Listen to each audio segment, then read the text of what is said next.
Okay, friends, once again, welcome back and a very good morning to everybody. I hope you all are safe, your family member, your relative, your parents, all are safe, and you are enjoying this new era, this new way of learning. Friends, we are discussing gravitation. ગુરુત્વાકર્ષણ નામનું chapter ભણી રહ્યા હતા. આપણે છેલ્લે બહુ સરસ મજાના ક્વેશ્ચન્સ ડિસ્કસ કર્યા હતા. આપણે પેલા ચાર વર્તુળાકાર ગતિ કરતા હોય કણો, તો એવા સંજોગોમાં એનો વેગ કેટલો હોય એવો એક ક્વેશ્ચન ભણ્યા હતા. મેં તમને ત્રણ કણો હોય તો શું થાય એના માટેની પણ કીધું હતું કે વાત કરી હતી, કીધું કે ટ્રાય કરજો. એમ રાઈટ ફ્રેન્ડ્સ? અને આ ચેપ્ટર સંપૂર્ણપણે સોલ્વ કરીને લાવવાનું તમને કીધું હશે. Yes or no?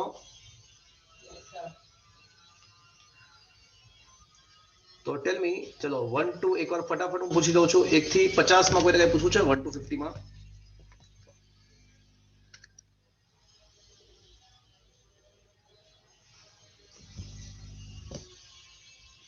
So anybody wants to ask from question number 1 to 50? No, sir. अच्छा, up to 100. Sir, 60 માં તમે 60 Question number 60 60. Okay. તમે કદાચ સર ચેપ્ટર 14 નો કીધો હતો ને? હા, એ ચેપ્ટર 14 સરળ આવક ગતિ પર આધારિત છે. અત્યારની થઈ શકે. બહુ સરસ ક્વેશ્ચન છે. 14 માં ચેપ્ટર પછી ચાલશે. ઓકે ચલો અપ ટુ 100. સર 103. ઓકે.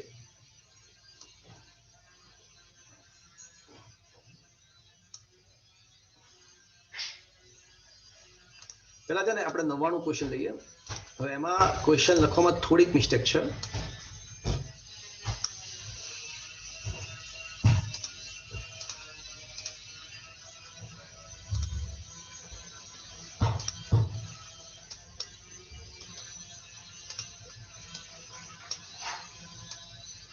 જો શું કહે છે કે એમ દળવાળા પદાર્થ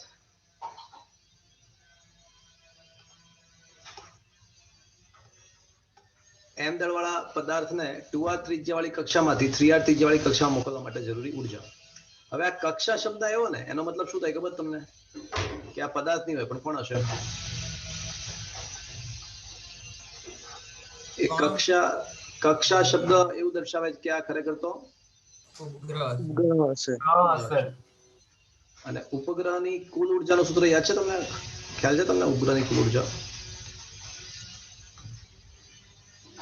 -G/mm/2r. હા, એટલે તમને એ પણ ખ્યાલ હશે કે ઉપગ્રહની કુલ ઉર્જા -gmm/2r. તો મારે જો ઉપગ્રહને એક કક્ષામાંથી બીજી કક્ષામાં લઈ જવો હોય તો કરવું પડતું કાર્ય કેટલું હોય? તો કે ભાઈ એ બે ઉર્જાના તફાવત જેટલું હોય. એટલે માની લો કે આ ઉપગ્રહ છે, પદાર્થ નથી, તો એવા સંજોગોમાં એવું કહી શકાય કે સ્ટાર્ટિંગમાં ઉપગ્રહની ઉર્જા શું આવશે? -g/2 અને સ્ટાર્ટિંગમાં સ્મોલ r = 2r છે. એટલે 4r એટલે આ થઈ જશે -g/4r. અને હવે તમે એને નવી કક્ષાએ લઈ જાઓ તો ફરીવાર એની ઉર્જા E2 કહીએ તો E2 into 3r. એટલે શું આવશે મિત્રો? gmm/6r. -gmm/6. તો આ બંને બાબત વિચારીએ તો આ જે ઉપગ્રહની ઉર્જા જેટલી વધી એટલી મારે આપવી પડે. એટલે એના ઉર્જાનો ફેરફાર શોધી કાઢીએ. નીચા ઉર્જા સ્તરમાંથી ઊંચા ઉર્જા સ્તરમાં મોકલ્યું છે, તો એ જેટલી ઉર્જા સંરક્ષણના નિયમ અનુસાર આ ઉર્જા મફતમાં ના વધે. આ ઉર્જાનો ફેરફાર આપણે કરેલા કાર્ય આપણે આપેલી ઉર્જાને કારણે વધશે. તો E2 નું સૂત્ર છે -g/6r - g/4r.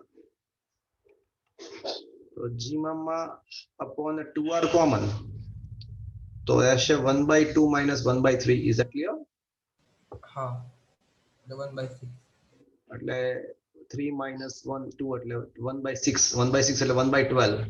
એટલે જી મામા અપોન 6 દુ 12 12 r 12 r. તો આટલી ઉર્જા તમારે એને આપવી પડે. તો જવાબ આવશે જી મામા upon 12 r. Is it clear? હા પણ માની લો કે આ ત્રિજ્યા શબ્દ નથી, આ કક્ષા શબ્દ નથી. આ ત્રિજ્યા વાળી કક્ષાનો મતલબ તો શું થયો? ડેફિનેટલી એ ઉપગ્રહ જ હોય. હા પણ માની લો કે એવું આપ્યું છે કે પદાર્થ સ્થિર હોય, એટલે આમ એક પદાર્થને સ્થિર સ્થિતિમાં રાખ્યો છે કેન્દ્રથી 3r અંતરે અને 2r અંતરે. તો ઉપગ્રહ હોય તો ગતિ કરતો હોય તો એની કુલ ઉર્જા ગતિ ઉર્જા પ્લસ સ્થિતિ ઉર્જા થઈ ઉર્જા આ મળે આપણને ઉપગ્રહ માટે. પણ જો કોઈ સ્થિર પદાર્થ હોય ને તો એની ગતિ ઉર્જા તો હોય જ નહીં. તો એની કુલ ઉર્જા કેટલી હોય? એની સ્થિતિ ઉર્જા જેટલી. તો એ કેટલી આવે? માઇનસ જી મામા અપોન r. એ તો ખ્યાલ છે ને? સ્થિતિ ઉર્જા માઇનસ વસ્તુ. જી અપોન આર. હા એટલે જો કોઈ પદાર્થ સ્થિર હોય તો એની ઉર્જા માઇનસ જી મામા અપોન r આવે. તો પછી E1 - E2 પ્રમાણે તમારે એ રીતે સોલ્વ કરવો પડે. હવે આમાં છે ને કદાચ પાછળ જવાબ આવડો આ ડી આપ્યો છે, કદાચ આન્સર ડી આપ્યો છે. તો એવા કન્સિડરેશન થી આપ્યો હશે કે ભાઈ આ 2r અને 3r ત્રિજ્યા નથી, પરંતુ પૃથ્વીના કેન્દ્રથી અંતર આપેલું છે 2r અને 3r, અને પદાર્થને સ્થિર કક્ષા ત્રિજ્યા વાળી કક્ષાઓ શબ્દો વાપરે ને એટલે ઉપગ્રહ થઈ જાય. પણ ઉપગ્રહ ના હોય, પદાર્થ સ્થિર હોય તો પછી તમારે આ રીતે વિચારવું પડે. અને કદાચ પાછળ જવાબ ખોટો આપ્યો છે. મારી દ્રષ્ટિએ સાચો જવાબ એ હા આવે. એ લોકો સ્થિતિ ઉર્જા લીધી. હા એટલે ખરેખર તો એની કુલ ઉર્જાનો જ બાદબાકી હોય. સ્થિતિ ઉર્જાની બાદબાકી કરવાનો કોઈ નિયમ જ નથી. કારણ કે તમારે કેટલી ઉર્જા આપવી પડે? તો ભાઈ એ ઉર્જાના કુલ ઉર્જાના ફેરફાર જેટલી જ આપણે આપવી પડે ને. આયા બસ સમજ ને. પણ પદાર્થ જો સ્થિર હોય તો તેની કુલ ઉર્જા એ જ તેની સ્થિતિ ઉર્જા એ તેની કુલ ઉર્જા થઈ જશે. Is that clear? હા સર. ચલો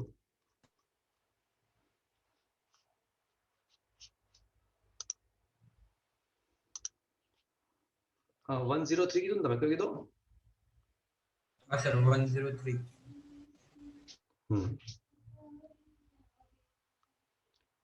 શું કે છે? પૃથ્વી સપાટીથી 120 કિલોમીટર વર્તુળાકાર ભ્રમણ કરતા કક્ષામાં પૃથ્વીને ભ્રમણ કરતો એક અવકાશયાત્રી અવકાશયાનમાંથી એક ચમચી ધીમેથી નીચે મૂકે છે. તો શું થાય? તમે વિચારો છો શું થાય?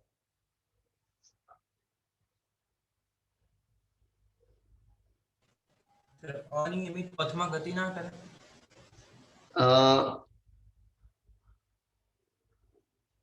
મારી દ્રષ્ટિએ તો અવકાશયાન સાથે જ ગતિ કરવી જોઈએ.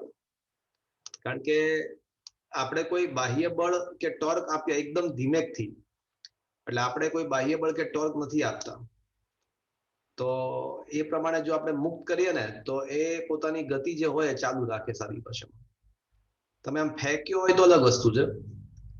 એટલે પૃથ્વી સપાટીથી 120 કિલોમીટરમાં વર્તુળાકાર કક્ષામાં ભ્રમણ કરતો કોઈ ઉપગ્રહ છે,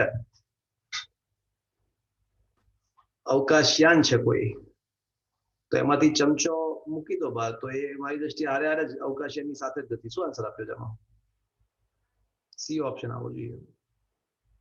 એમાં સી જ આપ્યો છે. હા સી જ આપ્યો. એટલે એનું કારણ શું છે કે કોઈ પણ તમે બાહ્ય બળ ના લગાડો ને કે બાહ્ય ટોર્ક ના લગાડો ને તો એની જે પણ પ્રકારની ગતિ હોય એ ચાલુ રહે. Is that clear? સર પણ આપણે એને આમ મૂકી દઈએ તો એનો વેગ તો હવે ઓછો થઈ ગયો ને, અવકાશયાન તો એટલે ફટાફટ પડે છે. શું કહો છો તમે? એટલે સર એ આપણે ચમચો તો મૂકી દીધો એટલે એ પછી જ્યાં બી ગતિ કરશે એનો વેગ તો અવકાશયાન જેટલો થોડી ના રહેશે. એટલે અવકાશયાન તો ફાસ્ટ હશે. અચ્છા, હું તમને એક વાત કરું. સ્પેસની અંદર કોઈ અવકાશયાન ગતિ કરી રહ્યું સ્પેસમાં, તો એ અવકાશ યાત્રીઓ છે ને પોતાનો જે નકામો કચરો હોય, પોતાને જે માલ સામાન જે વગેરે મળ વગેરે જે કચરો હોય ને એને થેલીમાં ભરી અને અવકાશ યાત્રીઓ જો બારીમાંથી અવકાશયાનની બારી ખોલીને બારીમાંથી આમ મૂકી દે ને સાઈડમાં, તો 5 દિવસ પછી ખોલશો ને બારી તો એને સામે જ દેખાશે એને. એ કચરો ભલે અવકાશયાનમાંથી બહાર નીકળી ગયો છે પણ એની જે મૂળભૂત ગતિ છે એ ચાલુ રહેશે અને એને ફેંકે ને તો એ અવકાશયાનમાં ક્યાંય દૂર દૂર દૂર વયો જાય. સર એવું હા. કઈ રીતે? અ, જ્યારે કોઈ પદાર્થ નિર્દેશ ફ્રેમમાંથી બહાર નીકળે છે, જ્યારે કોઈ પદાર્થ આપણે કેમ ગાડી ચાલતી હોય તો ગાડીમાંથી જેવા આપણે બહાર નીકળીએ ચાલતી ગાડીમાંથી તો આપણો પ્રારંભિક જે વેગ હોય એ કેટલો હોય? એ ગાડી જેટલો હોય. હા, એટલે એને કારણે શું થાય કે પ્રારંભિક વેગ આપણો ગાડી જેટલો પણ પછી ગુરુત્વાકર્ષણની અસરમાં આપણે આવ્યા એટલે એક નવી અસરમાં આપણે આવ્યા ગાડીની નિર્દેશ ફ્રેમમાંથી આપણે ગુરુત્વાકર્ષણની નિર્દેશ ઓકે. ફ્રેમમાં. તો એ બાહ્ય બળ લાગ્યું આપણા ઉપર તો પછી ધીમે ધીમે આપણો વેગ ઘટે કે આપણે નીચે પડીએ કે વગેરે વગેરે વગેરે. પણ જો કોઈ બળદ ના હોત તો શું થાત? તો ગાડી એની સાથે જ સાથે જ ચાલે. હતો. ઓકે. તો સમજ્યા તમે આખી વસ્તુ? હા sir. Okay. Sir 106. 106. Okay.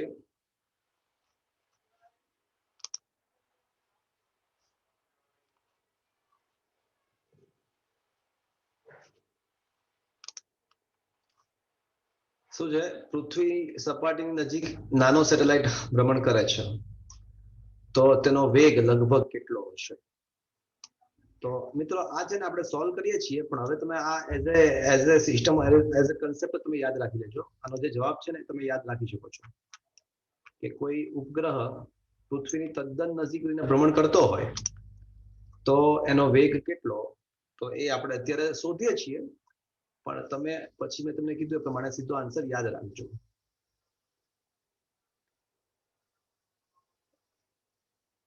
Okay, આમ તો તમારી પાસે સૂત્ર છે જ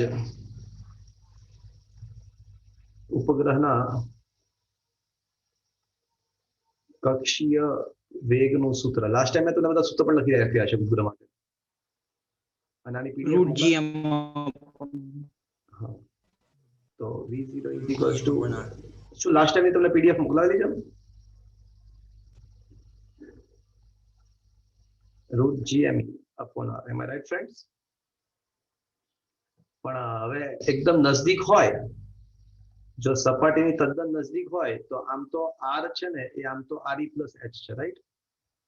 હા. પણ આ કેસમાં એ આરઈ બની જશે કારણ કે એચ લગભગ 0 છે. હા સર. Is that clear? હા. એટલે root GM upon RE. It will be a root gm upon re. આને બે વડે ગુણી બે વડે ભાગી નાખીએ. બે વડે ગુણીએ અને બે વડે ભાગીએ.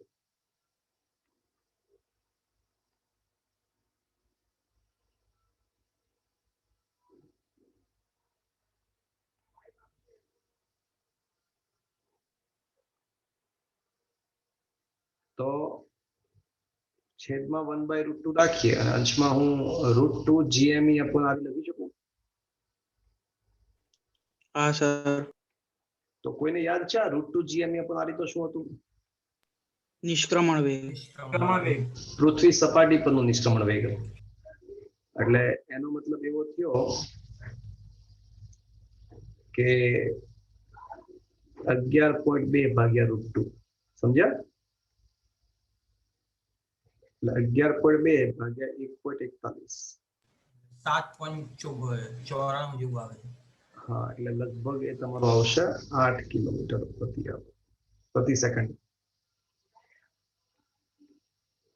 Is that clear, friends? હા સર. 14 85 14 કેટલા થાય? 14 સત્તા કેટલા થાય? બોલો ફટાફટ. 98. 98. 14 અઠ્ઠા 112. હા, તો એક્ઝેક્ટ 8 આવ્યો ને, એક્ઝેક્ટ 8 આવ્યો. 7 તો નહીં, એક્ઝેક્ટ 8 આવ્યો. Is that clear?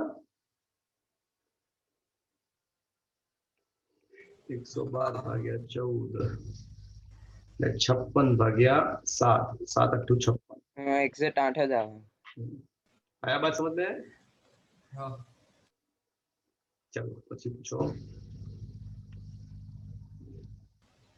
107.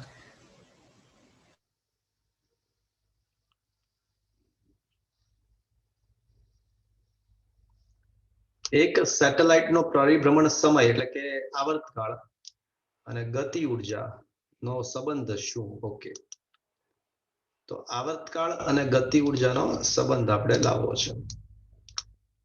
તો મિત્રો, શું તમે એ વાત જાણો છો કે આવર્તકાળ જે છે ને એ ઉપગ્રહ માટે આવર્તકાળ ટી² એટલે શું આવશે? આર ઘન. બસ ત્યારે પતી ગયો કેપ્લરનો ક્વેશ્ચન. ત્રીજો નિયમ. હા, ટી² ચાલે છે ત્રિજ્યાનો ઘન થશે ને. હમ. અને ગતિ ઉર્જાનું સૂત્ર શું હતું બોલો? કુલ ઉર્જાનું નહીં, જીએમ જીમામાં પ્લસ GM પણ 2. Upon 2r. જે કુલ ઉર્જા જે હતી ને એ માઇનસમાં હોય, પણ એ માઇનસ નું પ્લસ કરી નાખો તો ગતિ ઉર્જા થઈ જાય. યાદ આવે છે મિત્રો? હા. તો એનો મતલબ શું થયો કે કાઇનેટિક એનર્જી ચલે છે 1/r થયું. હા. તો કેન આઈ સે કાઇનેટિક એનર્જી નો ઘન ચલે છે 1/r ઘન થશે. હમ. પણ r ઘન ચલે છે શું થયું? T². એટલે તો કાઇનેટિક એનર્જી નો ઘન ચલે છે 1/t² થશે. હા. તો k ક્યુબ ચલે છે t ની -2 ઘાત થાય. હા. તો k ચલે છે t⁻2/3 થશે. બંને બાજુ ઘનમૂળ લેતા, બંને બાજુ ઘનમૂળ લેતા. આયા બાત સમજ में? હા સર. સમજમાં આવ્યું? હમ. હા સર. ચલો,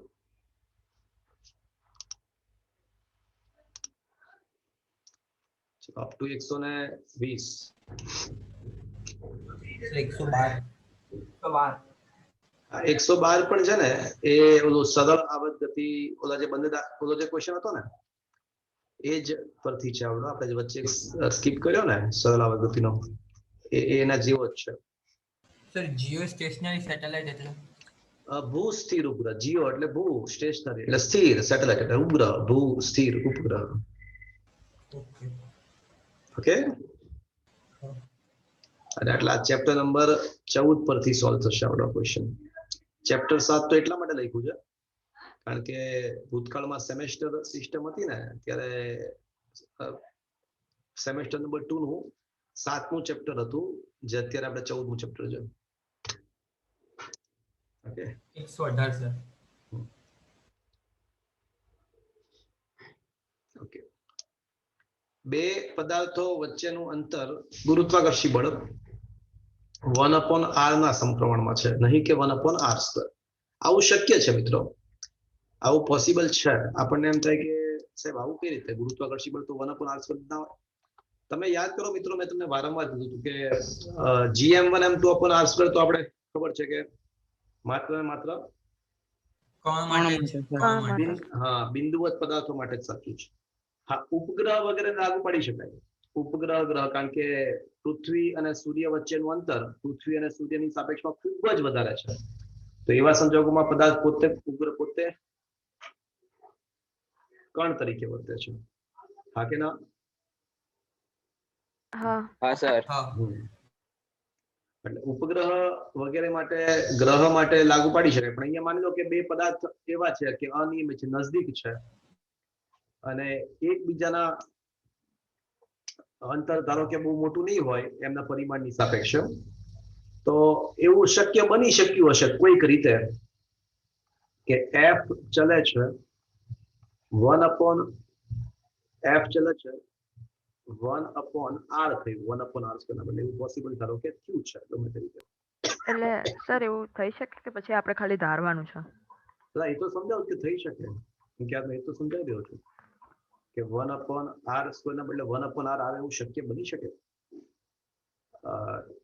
એટલે 1/r² તો માત્ર ત્યારે જ આવે કે જ્યારે બે પદાર્થો ખૂબ જ દૂર હોય એકબીજાથી, અથવા તો બિંદુવત કણ તો હોય. r ક્યારે આવે? જો છે ને 12મા ધોરણની અંદર આપણે વિદ્યુત ભાર નું સુરેખ વિતરણ, વિદ્યુત ભાર નું સુરેખ વિતરણ થી r અંતરે વિદ્યુત ક્ષેત્ર નું સૂત્ર 2k λ/r એવું સાબિત કરીશું. તો આ જ સમીકરણ અહીંયા માટે પણ ગુરુત્વાકર્ષી બળ માટે પણ માની લો કે આ દ્રવ્યમાન ધરાવતું કોઈ અનંત વિતરણ છે, સુરેખ વિતરણ, તો એના વડે ઉદ્ભવતું ગુરુત્વીય તીવ્રતા 2g કેના બદલે g આવશે, લેમ્બડા અપોન r આવશે, જ્યાં અહીંયા આગળ જે લેમ્બડા છે ને એ તમારો આ જે વિતરણ છે ને એમાં એકમ લંબાઈ દીઠ વિદ્યુત ભાર થશે, અને અહીંયા જે લેમ્બડા થશે એ આ સુરેખ વિતરણનો એકમ લંબાઈ દીઠ દ્રવ્યમાન થશે. તો હવે આ જે ગુરુત્વીય તીવ્રતા છે એ 1/r ના સમચલનમાં જો, એટલે અહીંયા આગળ કોઈ દ્રવ્યમાન એમ રાખ્યો હોય તો હવે એના આ અનંત લંબાઈના દ્રવ્યમાન ધરાવતા વિતરણને કારણે એનાથી r અંતરે m દળ રાખ્યો હોય તો ગુરુત્વાકર્ષી બળ કેટલું લાગે, તો I × m, તો ગુરુત્વાકર્ષી બળ થશે તમારું 2g lambda upon r × m. તો આ બળ ચલે તો શું આવ્યું, 1/r. એટલે બની શકે બાકી આવું. નોર્મલ માં તો આ ગુરુત્વીય તીવ્રતા બી r² ના પેલા વ્યસ્તમાં જ ચાલે છે ને? અરે ના બાપા, એ માત્ર અને માત્ર અને હા માત્ર હા એટલે એમ જ sir. બિંદુવત હા, એમાં નોર્મલ શબ્દ જ ના, ઓકે અલગ અલગ કિસ્સામાં અલગ અલગ વસ્તુ થાય. 12મા ધોરણમાં આપણે 9 અલગ અલગ કિસ્સા શીખીશું ઇલેક્ટ્રિક ફિલ્ડના, 9 ડિફરન્ટ કેસીસ શીખીશું. ક્યારેક 1/r³ આવશે, ક્યારેક 1/, બિંદુવત હોય તો 1/r² આવે, 100%. બિંદુવત કણ હોય ને તો 1/r² ચાલે, અને મોટા ભાગના આપણા દાખલાઓ કે થિયરી એવી રીતે જ આવશે. પણ વ્યાપક રીતે વિચારીએ ને તો એ અલગ અલગ કિસ્સામાં અલગ અલગ આવે. એવા 9 કિસ્સાઓ વિદ્યુત ક્ષેત્રમાં ભણીશું પહેલા ચેપ્ટરમાં આપણે. એ બધા જ કિસ્સાઓ ગુરુત્વાકર્ષણમાં થોડા ફેરફાર સાથે લાગુ પાડી શકાય. એટલે આમાં જ બધા, ચલો માની લો કે આ જ ક્વેશ્ચન બન્યો છે કે ભાઈ આ જે આકર્ષણ બળ લાગે છે ગુરુત્વ, એને કારણે આવડો એની આસપાસ આવડો m દ્રવ્યમાનનો પણ વર્તુળાકાર ગતિ કરે છે. ચલો આવો જ ક્વેશ્ચન છે. Is it clear? તો હવે તેનો આવર્તકાળ કેટલો, માની લો કે આપણે આ સૂત્ર વધારે વ્યાપક બનાવી દીધું કે હવે જે ગુરુત્વાકર્ષી બળ લાગશે એટલું લાગશે, અને આવર્તકાળ પૂછ્યો છે. તો મિત્રો હવે તમે ઘરે જઈને છે ને ટ્રાય કરજો કે આમાં છેલ્લો જવાબ શું આવે. અત્યારે હું તમને આ સોલ્વ કરાવું, જાના ઉપર તમને આવડી જશે કે આમાં શું કરવું. f ચલે 4, એટલે f = કેન આઈ સે k/r. હા સર. અને અત્યારે જે મેં તમને એક્સ્ટ્રા ક્વેશ્ચન આપ્યો ને, જે એક્સ્ટ્રા ક્વેશ્ચન એના જવાબમાં છે ને જો અહીંયા આગળ જે અંશમાં k આવે છે ને બદલે અંશમાં શું આવે છે અહીંયા આગળ 2g lambda m, 2g lambda m આવે છે. Is that clear? બાકી બધું સેમ ટુ સેમ. ઓકે, હવે જરૂરી કેન્દ્રગામી બળ એ ગુરુત્વાકર્ષી બળ પૂરું પાડે છે. કારણ કે કોઈ વર્તુળ ગતિ કરતો હોય તો કોઈ ના કોઈ તો એવું વાસ્તવિક બળ હોય જ કે જરૂરી ગુરુત્વાકર્ષી બળ, જરૂરી કેન્દ્રગામી બળ પૂરું પાડે. તો અહીંયા આગળ જરૂરી કેન્દ્રગામી બળ કોણ પૂરું પાડે છે, તો ભાઈ ગુરુત્વાકર્ષી બળ. હવે કેન્દ્રગામી બળનું સૂત્ર શું છે, તો બોલે તો mv²/r છે, = ગુરુત્વાકર્ષી બળ. અહીંયા ગુરુત્વાકર્ષી બળ પોતે પણ શું છે, k/r છે. Is that clear? જ્યાં કે એટલા ચલાંક. આપણો ટાર્ગેટ શું છે, આપણો ટાર્ગેટ તો અચ્છા ઝડપ જ શોધવાનો છે, આવર્તકાળ નહીં, સોરી આવર્તકાળ નથી, ઝડપ જ છે. તો ભ્રમણ કક્ષાની ઝડપ કેટલી, તો પછી v² = k/m. તો v = √k/m. તો તમે જોઈ શકો છો કે v ચલે છે r ની 0 ઘાત, કારણ કે r આવતો નથી. આયા બાદ સમજ में? Is it clear? હા સર. પણ આવો જ એક સેમ ક્વેશ્ચન મેં કોઈ કોમ્પિટિટિવ એક્ઝામિનેશનમાં આવર્તકાળ માટે જોયો હતો. તો જો આવર્તકાળ માટે પૂછ્યું હોય તો v ના બદલે હું r ઓમેગા એટલે 2πr/t લખી શકું મિત્રો? હા 2πr/t. આ ચેમનો ખબર પડી ને, v બરાબર r ઓમેગા, ઓમેગા બરાબર 2π/t. હા. અથવા બીજી રીતે વિચારો કે ઝડપ = અંતર ભાગ્યા સમય. તો સમય તરીકે જો આવર્તકાળ લઈએ તો એટલા સમયમાં કેટલું અંતર કપાય, તો કે ભાઈ એક ભ્રમણ જેટલું, એક ભ્રમણ એટલે કેટલું અંતર કપાય, 2πr. ગમે તે રીતે વિચારો, you get the same answer. Okay, તો આ સ્ટેપ જે છે ને, આવડા સ્ટેપ થી ફરીવાર અહીંયા આવો તો v² ના બદલે 2πr/t the whole square = k/m થશે. તો એનો મતલબ કે 2πr² 4π² r² upon upon t square is equals to k by m, right? So t square is equals to m by k into 4 pi square into r square. થશે મિત્રો આવું? હા તો t square ચલે છે r square થાય, તો આવા સંજોગમાં t ચલે છે પૂછ્યો તો શું આવત? r r આવત. Is that clear friends? હા આ જ ક્વેશ્ચનમાં આવત કાળ માટે પૂછ્યો જ ને તો ચલે છે r આવત. હવે એક બીજો મસ્ત શોર્ટકટ સાંભળી લો.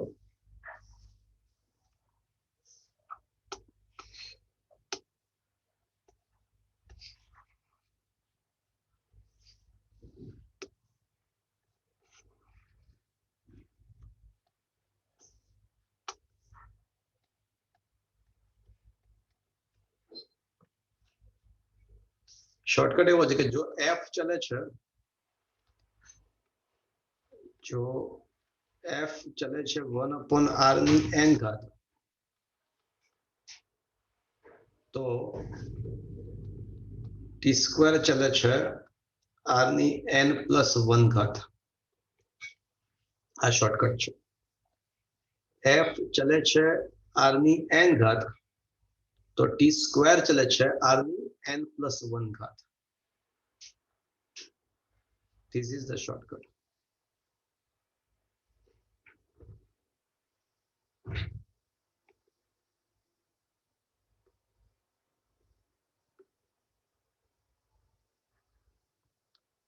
તો જેમ કે ગુરુત્વાકર્ષી બળ માટે શું આવે?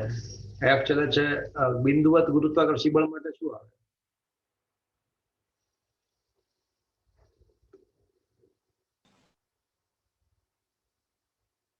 બોલો.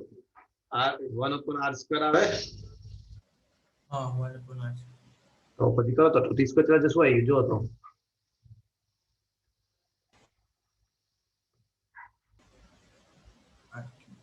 r cube આવી ગયું ને? હા, તો એ કમ્પેટિબલ છે ને, બરાબર છે? જો t square ચલે છે r cube હતું જ ને. હા Is that clear friends? એટલે દરેક પદાર્થ માટે ને આ બધા માટે કોઈ પણ પ્રકારના બળ માટે સાચું. આ કોઈ પણ પ્રકારના ગુરુત્વાકર્ષી બળ માટે સાચું. બરાબર છે? એટલે f ચલે છે 1 upon, જેમ કે અહીંયા તમે દેખો, અહીંયા f ચલે છે 1 upon r છે, એટલે r ની 1 ઘાત આવી. હા તો t સ્ક્વેર ચલે છે શું આવશે? t સ્ક્વેર ચલે છે r square. r સ્ક્વેર આવી ગયું. જો t સ્ક્વેર ચલે છે r સ્ક્વેર આવી ગયું. દેખાયું? હા आया बात समझ में? આ એક શોર્ટકટ છે. સમજ પડ્યું તમને મિત્રો? Is it understood? yes sir Yes sir.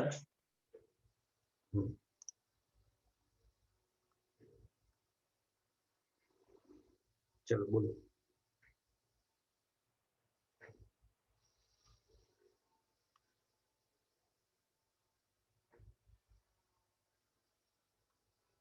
પૂછો ચલો. સર 120 120.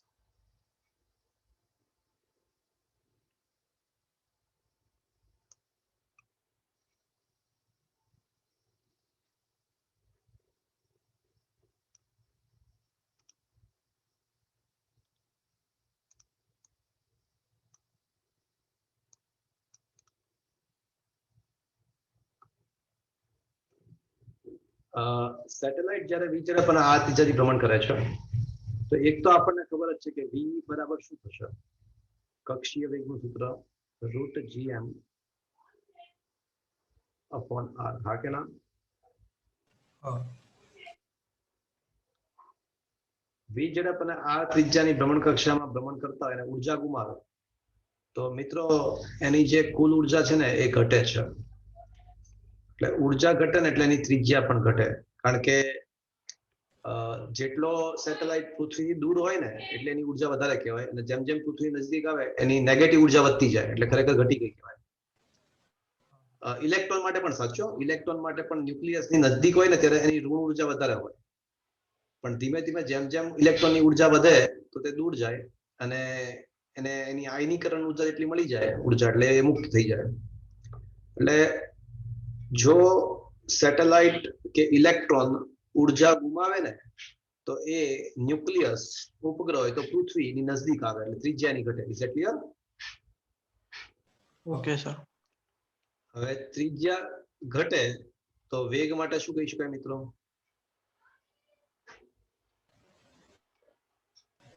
વેગ વધશે કારણ કે વેગના વ્યસ્ત ચલનમાં આવે છે ને. v ચલે છે 1/√r. Is that clear? હા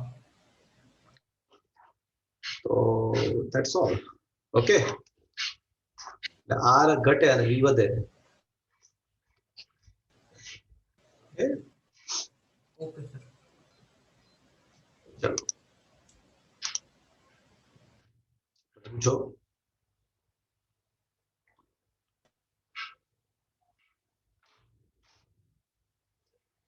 ક્વેશ્ચન વાત થઈ હતી આપણે.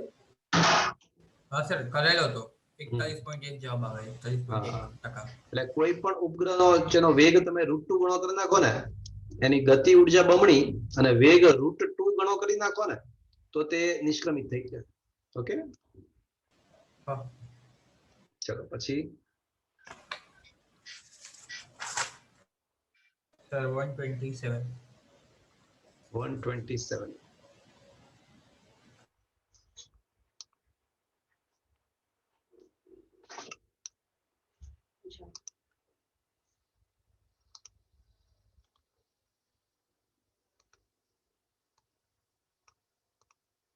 શું છે? S1 અને S2 બે કૃત્રિમ ઉપગ્રહો R1 અને R2 ની ત્રિજ્યા વર્તુળાકાર કક્ષામાં કોઈ ગ્રહની આસપાસ ભ્રમણ કરે છે. જ્યારે આ બંને ઉપગ્રહો મહત્તમ અંતરે S1 અને S2 ની સાપેક્ષે હશે. તો બે કૃત્રિમ ઉપગ્રહો છે અને એ ઉપગ્રહો ભ્રમણ કરે છે, રાઈટ? તો આ બે ઉપગ્રહો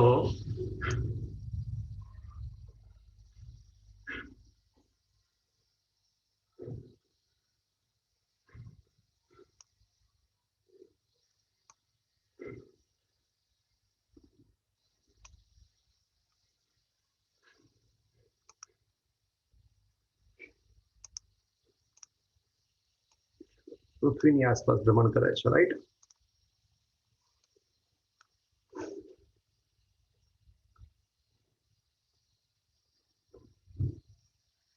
એક S1 છે, માની લો કે બંને આ રીતે ભ્રમણ કરે છે વિષમ ઘડી દિશામાં ધારતા. બીજો H2.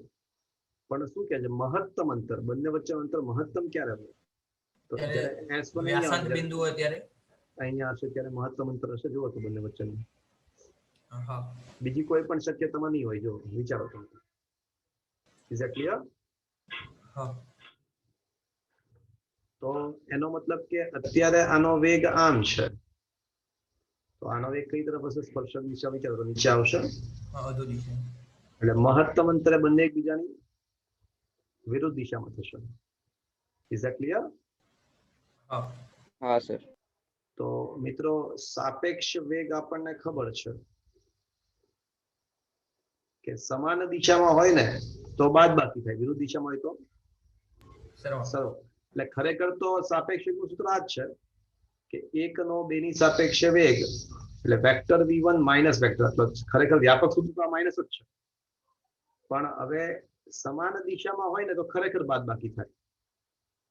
માની લો કે આનો આપણે x ધારીએ, x j કેપ.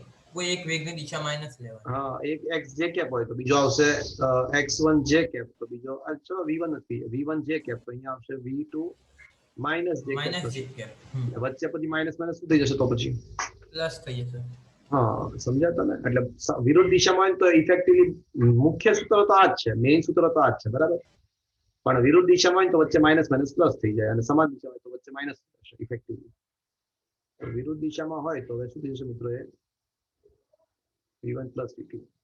જો ઓપોઝિટ દિશામાં હોય તો, અને સેમ દિશામાં હોય તો બાદબાકી કરો તો એ બાદબાકી જ રહેશે. આ સમજ લે?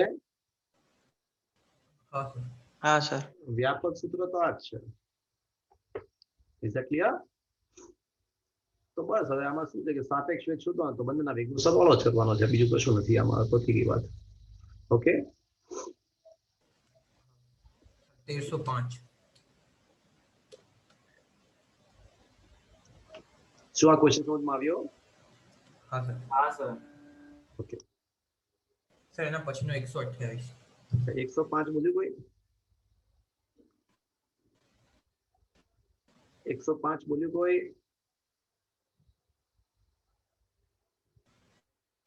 ના સર 105 કોઈ નહીં બોલ્યું. ઓકે, 127. ઓકે. હમ.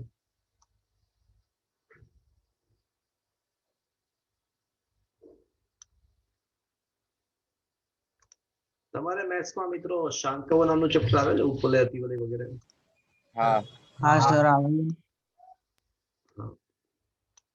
થોડા મેથ્સના ફંડામેન્ટલ ઉત્કેન્દ્રતાનું સૂત્ર વગેરે આવે છે તમને? હા, પરવલય માટે નહીં, પરવલયમાં ઉત્કેન્દ્રતા ના હોય, ઉપવલયમાં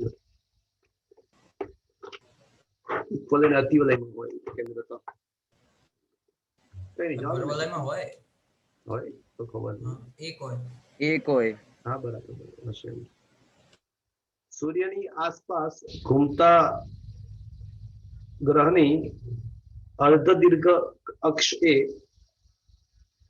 અને આટલા જ અંતરે યાંત્રિક ઉર્જા આપણી ઉપગ્રહની આવડિયા છે, તો વેગ કેટલો હશે મિત્રો? આર અંતરે જ્યારે હોય ત્યારે. મિત્રો, ઉપગ્રહની યાંત્રિક ઉર્જા હંમેશા અચળ રહેશે, કારણ કે ઉપગ્રહ છે ને ગુરુત્વાકર્ષી બળની અસર હેઠળ ગતિ કરે છે, અને ગુરુત્વાકર્ષી બળ તમને યાદ હોય તો સંરક્ષી બળ ક્ષેત્ર છે, અને સંરક્ષી બળ ક્ષેત્રની યાંત્રિક ઉર્જા હંમેશા અચળ હોય સંરક્ષી બળના કિસ્સામાં. યસ ઓર નો? તો યાંત્રિક ઉર્જાનું સૂત્ર જે છે એ તો આપણને ખબર છે કે સ્થિતિ ઉર્જા પ્લસ ગતિ ઉર્જા છે, અને ધેટ ઇઝ ઇક્વલ્સ ટુ આપણને આપેલું છે કે ભાઈ 2a. હવે સ્થિતિ ઉર્જા ઉપગ્રહ માટે શું આવે? તો આર અંતરે હોય તો માઇનસ જીમાં અપોન આર, અને ગતિ ઉર્જા આપણે એનો વેગ શોધવાનો છે તો પ્લસ. બસ પતી ગયો ક્વેશ્ચન, કશું છે નહીં આમાં. તો હાફ mv સ્ક્વેર ને સૂત્રો કરતા બનાવીએ તો આ માઇનસ ના સાઈડ લઈ જતો પ્લસ થઈ જશે, તો જીમાં અપોન આર માઇનસ જીમાં અપોન 2a. તો m m m કોમન અને કેન્સલ, તો વી સ્ક્વેર ને આ સાઈડ લઈ જઈએ અને 2 વડે ગુણી નાખીએ, આ 1/2 આ સાઈડ જશે 2 થશે, તો 2g capital m by r minus, હવે આને 2 વડે ગુણો તો છેદમાંથી 2 વયો જશે, છેદમાંથી 2 વયો જશે, બરાબર. તો હવે gm common 2 by small r minus 1 by a, આ વી સ્ક્વેર, તો વી બરાબર છે ને આ બધું રૂટમાં આવશે, બરાબર. હા. આયા વાત સમજ में? હા. Sir C. Okay okay, is it understood? હા. ચલો,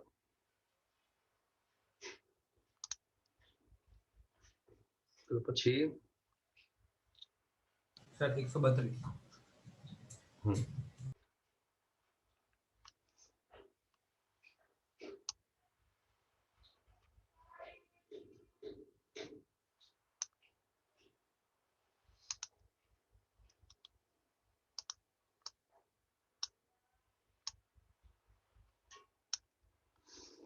જો પૃથ્વી સૂર્યથી તેના હાલના અંતરથી 1/4 ગણા અંતરે હોય તો વર્ષનો સમયગાળો કેટલો? તો એમાં શું છે આપણને ખબર જ છે ને કે ટી સ્ક્વેર ચલે છે આર ક્યુબ,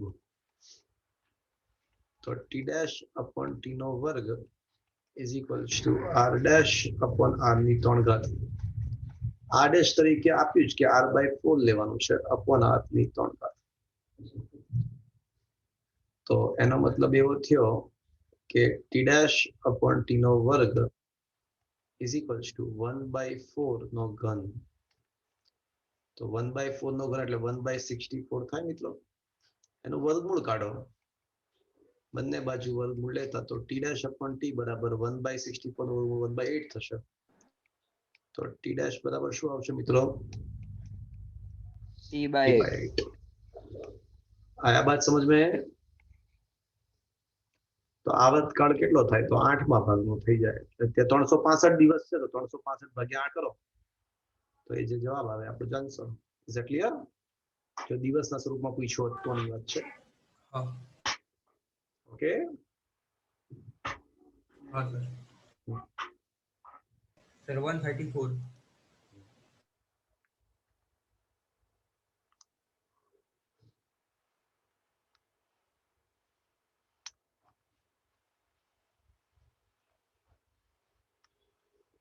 ચલો.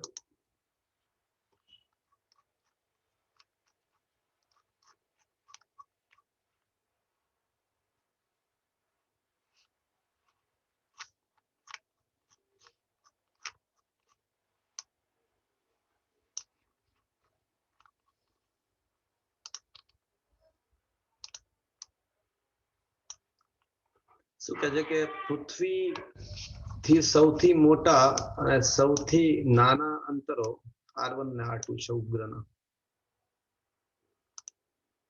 તો જ્યારે તે સૂર્યની ભ્રમણ કક્ષાની મુખ્ય અક્ષને લંબ હોય ત્યારે તેનું સૂર્યથી અંતર કેટલું?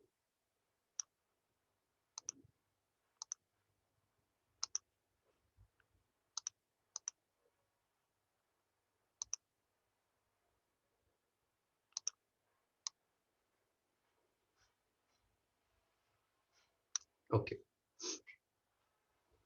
મિત્રો,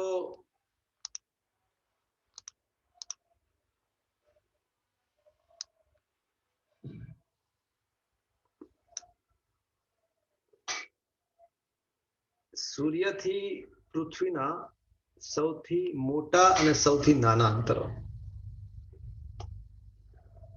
તો મિત્રો તમને ખબર હશે કે સૂર્ય છે ને કોઈ એક નાભી પર હોય.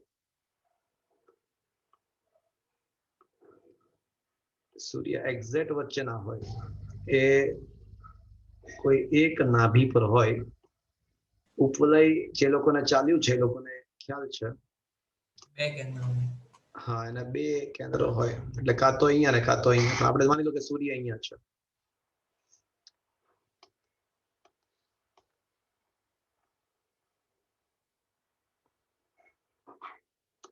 તમને ખ્યાલ હશે કે આના જે યામ છે ને એ -AE,0 હોય. હા કે ના? હા સર. હા સર. જો આ અંતર એ હોય અર્ધ દીર્ઘ અક્ષ અને આ અંતરને બી ધારી લઈએ આપણે, હે ને? તો A,0 અને મને જ્યાં સુધી યાદ છે ત્યાં સુધી કંઈક આવો સંબંધ છે b² = a² × 1 - e². બરાબર લખ્યું છે મિત્રો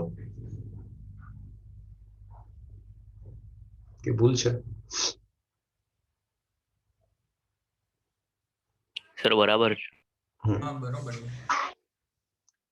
એટલે આ ક્વેશ્ચન બહુ સારો એટલા માટે કહી શકાય, JEE વાળામાં આ ક્વેશ્ચન આવી શકે, નીટ વાળાને આ ક્વેશ્ચન ના આવી શકે, બીકોઝ આમાં મેથ્સ અને ફિઝિક્સ બંનેનો બહુ સારો ઉપયોગ થઈ રહેલો છે. આપણને ખબર છે કે સૂર્યની આસપાસ બધા જે ગ્રહો છે ને એ ઉપવલય કક્ષામાં ભ્રમણ કરતા હોય, એટલે ઉપવલયના જેટલા ફંડામેન્ટલ હોય ને એ બધા લાગુ પાડી શકાય. હવે રકમમાં એવું આપ્યું છે કે ગ્રહ ક્યાં છે, તો કે ભાઈ એકવાર સૌથી નજદીક છે અને એ અંતર ને R2 નામ આપ્યું છે અને સૌથી દૂરના અંતરને R1 નામ આપ્યું છે. તો સૌથી દૂરનું જે અંતર છે એને R1 નામ આપ્યું છે અને સૌથી નજદીક જ્યારે ઉપગ્રહ છે ને એ અંતરને R2 નામ આપ્યું છે. બરાબર? ચલો આટલું ખબર પડી તમને? હા. તો હવે જ્યારે એ એક્ઝેક્ટ સૂર્યને લંબ હોય એટલે અહીંયા હોય તો એ વખતે એ અંતર કેટલું? આ અંતર આપણને શોધવાનું કીધું છે. આ અંતર મિત્રો તમારે ઉપવલયમાં એક થિયરી આવે છે કે આટલું આજે અંતર ને શું કહે કે નાભી જીવા કે ખબર નહીં મને શું આને કઈક કહે છે ચાપ કે શું કહે છે ખબર નહીં. નાભિલમની લંબાઈ સર નાભિલમની લંબાઈ એક્ઝેક્ટલી. ચલો છે કોઈ માઇકાલાલ મને કહેશે કે નાભિલમની લંબાઈ કેટલી હશે? 2b² very good. કોણ બોલા? હર્ષ. હર્ષ. સરનેમ?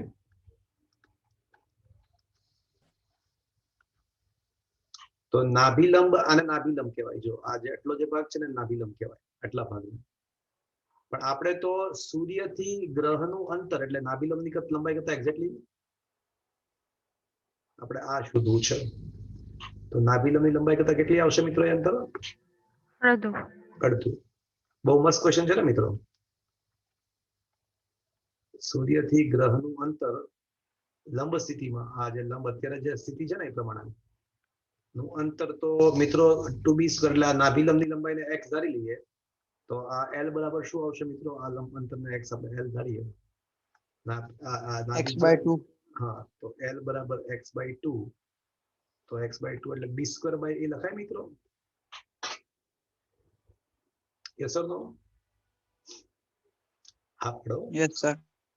પણ મારે એ b²/a ને બધું r ના સ્વરૂપમાં લાવવું છે. r1 ને r2 ના સ્વરૂપમાં લાવવું છે. એટલે મારે b ની કિંમત અને a ની કિંમત r1 અને r2 ના સ્વરૂપમાં લાવી દઉં તો મેળ પડી જાય મારો. મને એક વસ્તુ કન્ફર્મ છે કે r1 + r2 ભેગા થઈને શું થશે? આકૃતિ જો મને કહો. હા, પરફેક્ટ. r1 + r2 ભેગા થઈને તો 2h થશે. Is that clear friends? હા સર. તો એક વસ્તુ કન્ફર્મ્ડ છે કે a બરાબર શું થશે? a ની જગ્યાએ હું શું લખી શકું? a બરાબર R1 + R2/2. ચલો આપણો a નો કામ પતી ગયો. r1 + r2/2 એનું કામ તો પતી ગયું. હવે b ની કિંમત છે ને મારે લખવાની છે.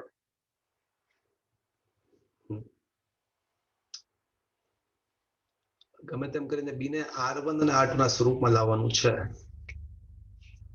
તો શું કરશું મિત્રો? કઈ રીતે કરશું? ઓકે,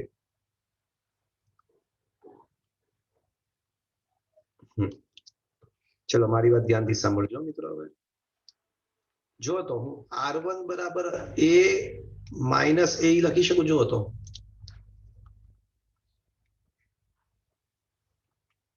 સોરી, r1 બરાબર a + a. હા, a + a લખી શકું. જો તો હા સર. થશે. આ અંતર a છે, હા કે ના? હા. એટલે આ ઉપરનો જે r1 છે, આખો r1 એને હું a + a લખી શકું ને r2 ના બદલે શું લખી શકું? વિચારો તો જરા. A - A. તો r1 * r2 કરો તો શું આવે છે?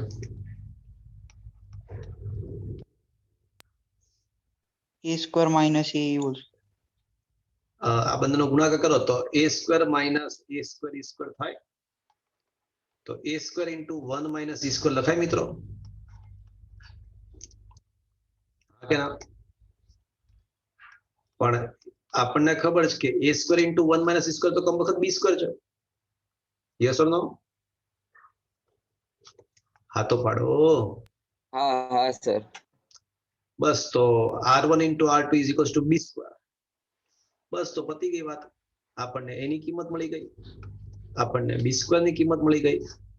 તો હવે આ જે અંતર l છે જે આપણે શોધવાનું છે, તો b²/a માં કિંમતો મૂકી દો. b² ની જગ્યાએ r1 r2 અને એના બદલે r1 + r2/2.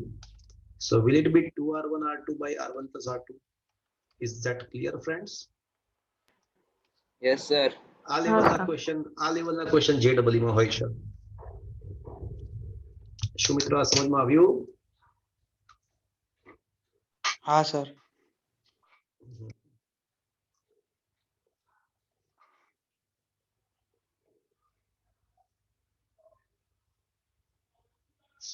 આવે છે ને મિત્રો સમજમાં?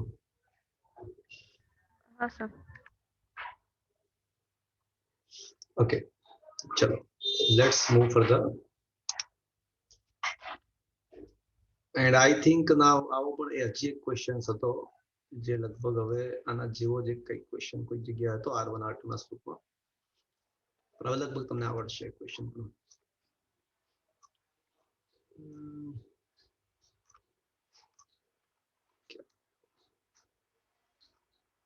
જવાબ આવી જશે ક્યારેક તો. પણ સમજમાં આવી મિત્રો આખી વસ્તુ તમને? બોલો હવે. હા સર. હા સર. બોલો. સર 139. 139. ઓકે.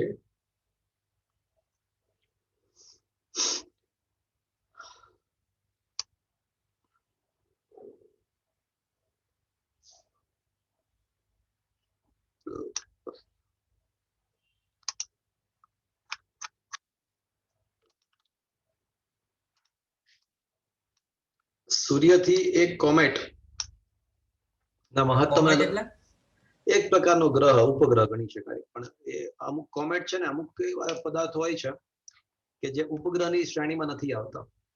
જેમ કે પ્લુટો માટે મતાંતર છે.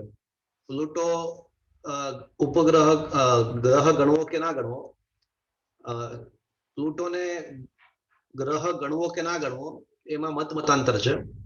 એટલે અમુક પદાર્થો સૂર્યની આસપાસ ભ્રમણ કરતા હોય પણ એને ગ્રહની કેટેગરીમાં મૂકવામાં નથી આવતા, એવા પદાર્થો ઘણીવાર કોમેટ તરીકે ઓળખાય છે. એટલે આપણા માટે સમજો ને એક પ્રકારનો ગ્રહ જ છે. Is it clear? ઓકે. હા ઓકે સર. આવું ભલાઈ થયું તમારું.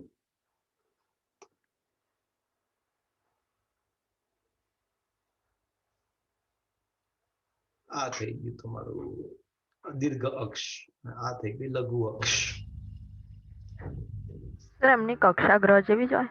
હા, અને એમાં પણ લંબરૂપીય જ કક્ષા હોય. ઓકે. અહીંયા સૂર્ય છે તો મહત્તમ અંતર એટલે જ્યારે ગ્રહ અહીંયા પહોંચે ને તો એ મહત્તમ અંતર કહેવાય. તો this is the maximum most અંતર and this is the minimum most અંતર. જ્યારે ગ્રહ અહીંયા પહોંચશે ત્યારે સૌથી નજદીક હશે સૂર્યથી. તો એ બંને અંતરો આપણને આપ્યા છે અને વેગ આપણને આપેલો છે જ્યારે નજદીક હોય ત્યારે, એટલે નજદીક માટેનો V2 આપેલો છે આપણને વેગ, અને V1 આપણે શોધવાનું સમજ્યા. આપણને ખબર છે કે કેપ્લરનો બીજો નિયમ શું કહે છે કે ક્ષેત્રીય વેગ અચળ, હા કે ના?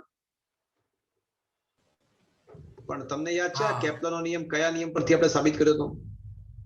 કોણીય વેગમાન કોણીય સંરક્ષણ. વેગમાન સંરક્ષણ. કોણીય વેગમાન સંરક્ષણના નિયમ પરથી સાબિત કર્યો હતો. કોણીય વેગમાન એટલે સંરક્ષણનો નિયમ થયો એટલે L1 બરાબર L2 થવું. હા. કોણીય વેગમાનનું સૂત્ર શું હતું? I alpha. I alpha પહેલી વાત કે કોણીય વેગમાન નહીં, એ તો ટોર્કનું સૂત્ર છે પહેલી વાત. I ઓમેગા બોલો તો બરાબર છે. I I omega. ઓમેગા. હા, I ઓમેગા બરાબર કહી શકાય, પણ I આલ્ફા તો ના કહેવાય. બીજી વાત કે એ તો ક્યારે ખબર છે, કોઈ પદાર્થ પોતાની ધરીને અનુલક્ષીને ચાક ગતિ કરતો હોય ને, પોતાની ધરીને અનુલક્ષીને, તો પછી એ વપરાય. પણ વ્યાપક સૂત્ર તો એનું યાદ હોય તો R ક્રોસ PH ની વ્યાખ્યા. એટલો સ્પીડ. હા સર. બરાબર છે મિત્રો? Yes or no? Yes sir. Yes sir. તો મિત્રો R1 P1 sin θ1, પણ જો આ અંતરો અત્યારે એવા છે કે ત્યાં આગળ અંતર R1 અને R2 અને V1 ને V2, એટલે R2 અને V2 વચ્ચેનો ખૂણો કેટલો થશે મિત્રો? બોલો ખૂણો કેટલો થશે? 90 નો કાટખૂણો બનશે. અને એટલે એ આપણને એવા જ સ્થાનો આપેલા છે કે જ્યાં આગળ આપણને ટેન્શન ના રહે. ખૂણો એક્ઝેક્ટલી કેટલો બનશે? 90. 90 નો જ બનશે. 90. R1 P1 ના બદલે M1 V1 sin 91, R2 M2 V2 sin. પણ જ્યારે ઓલો ગ્રહ અહીંયા છે તો અહીંયા સુધી આવતા સુધી મારું દ્રવ્યમાન બદલાઈ જશે? ગ્રહનું દ્રવ્યમાન બદલાઈ જાય અહીંથી અહીંયા ના પહોંચે સર. તો? ના ના. સર. ના. એટલે એમ તો ઉડી જશે, હા કે ના? બસ, તો હવે તમે આ સૂત્ર એઝ અ શોર્ટકટ યાદ રાખી શકો છો. કે નજીક અને દૂર, મહત્તમ નજીક અને મહત્તમ દૂર હોય ને તો એના માટેનો આ શોર્ટકટ છે R1V1 = R2V2. તો તમારે V2 શોધવો હોય તો R1V1 ભાગ્યા R2 કરો. R1V1 ના R2 આપણને આપેલા છે તો V2 મળી જશે. Is that clear?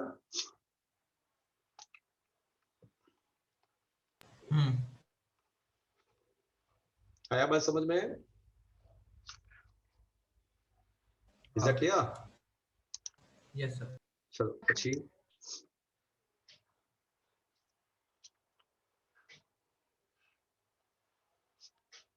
चलो पूछो. सर 141. 141. ओके.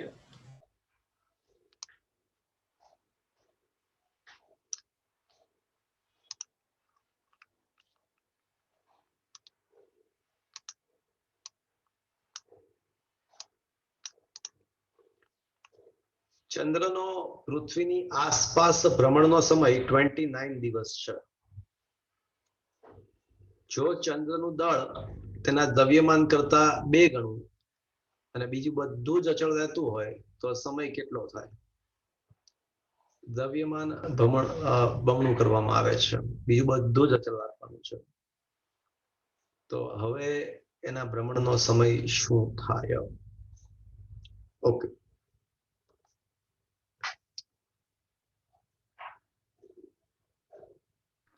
સર આમાં બી આપણે પૃથ્વીમાં જેવું કરીએ છીએ એવું ના થાય? શું કહો છો? પૃથ્વીના આવા સવાલ આવે છે ત્યારે આપણે જેવું કરીએ છીએ એવું જ થાય ને? અચ્છા, મને કહો શું કરીએ છીએ આપણે પૃથ્વીના સવાલમાં?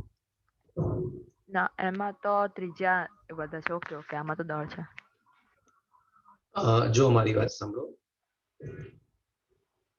ચંદ્ર એ પૃથ્વીનો ઉપગ્રહ છે. કુદરતી ઉપગ્રહ છે, નેચરલ સેટેલાઇટ છે. ઉપગ્રહ માટે કક્ષીય વેગનું સૂત્ર V0 બરાબર √g mass of earth upon r. અને v ના બદલે તમારે લખવું હોય તો 2πr/t લખી શકો છો. તો √g mass of earth upon r. હવે આમાં કોઈ જગ્યાએ તમે આવર્તકાળને સૂત્રનો કરતા બનાવો તો કોઈ જગ્યાએ ચંદ્રનું પોતાનું દળ આવે છે? ઉપગ્રહનું પોતાનું દળ આવે છે? ના સર. તો મતલબ શું થયો કે ઉપગ્રહનો કક્ષીય વેગ અથવા તેનો કક્ષીય આવર્તકાળ ઉપગ્રહના પોતાના દળ પર આધારિત નથી. હા, તે પૃથ્વીના દળ પર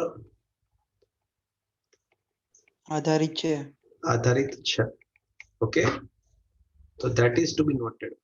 તો હવે એનું પોતાનું દ્રવ્યમાન ગમે તે કરો, ચંદ્રનું દ્રવ્યમાન ગમે તે કરો, તો એને આવાના આવર્તકાળમાં કોઈ ફરક જ નહીં પડે ને. આ બાત સમજ મેં? પૃથ્વીનું દ્રવ્યમાન બદલી હોત ને તો કંઈક વિચારવું પડે, પણ ચંદ્રનું દ્રવ્યમાન બદલે તો એની સાથે કોઈ લેવા દેવા જ નથી. આ બાત સમજ મેં? હા સર. Is that clear? हाँ सर. चलो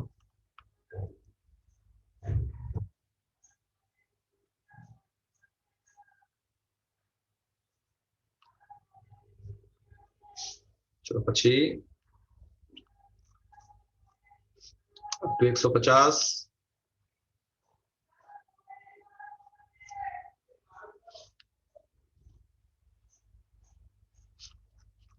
up to 150.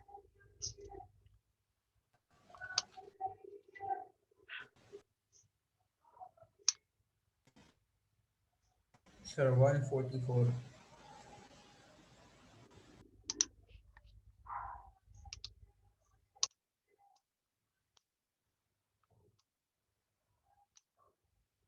આપણને ઉત્કેન્દ્રતા આપેલી છે ઉત્કેન્દ્રતાનું મૂલ્ય એ આપેલું છે કે 0.0167. તો મહત્તમ અને લઘુત્તમ ઝડપનો ગુણોત્તર કેટલો? તો આપણે હમણાં જ એક સૂત્ર સાબિત કર્યું કે m1v1 સોરી, સૂત્ર શું સાબિત કર્યું આપણે? નજીક અને દૂરમાં હોય તો એ વખતે જ્યારે નજીક હોય ને ત્યારે ઝડપ સૌથી વધારે હોય ને જ્યારે દૂર હોય ત્યારે ઝડપ સૌથી ઓછી હોય. તો સાબિત કર્યું આપણે કે r1v1 યાદ છે r2v2. હા કે ના મિત્રો? શું આપણે આવું સાબિત કર્યું? યસ ઓર નો? હા સર. હા સર.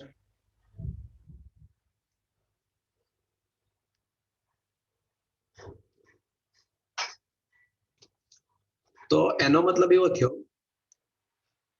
આપણે છે ને r1 ને સૌથી મોટું અંતર અને r2 ને સૌથી નાનું અંતર આપણે આગળ ધાર્યું હતું. તો મોટા અંતરે વેગ ઓછો, જે નજીક હોય ને ત્યારે વેગ સૌથી વધારે હોય. એટલે r2 આપણા માટે નાનું અંતર હતું તો ત્યાં વેગ મોટો હોય. એટલે નાના અંતરે વેગ મોટો હોય એટલે v2/v1 મોટા વેગ ભાગ્યા નાનો વેગ શોધવાનો છે. ખરેખર v2/v1 નો મતલબ આપણે કરવું શું પડશે? R1/R2. r1/r2 કરવું પડશે. તો મિત્રો યાદ કરો, આપણે એવું સાબિત કરી ચૂક્યા હતા કે r1 ની કિંમત a × 1 + e છે અને r2 ની કિંમત a × 1 - e છે. બતાવું તમને ક્યાં? જો બતાવો, જો છે આવડું r1 = a × 1 + e. હા કે ના? અને r2 = a × 1 - e. બરાબર છે મિત્રો? શું આ સાબિત કરી ચૂક્યા છીએ આપણે?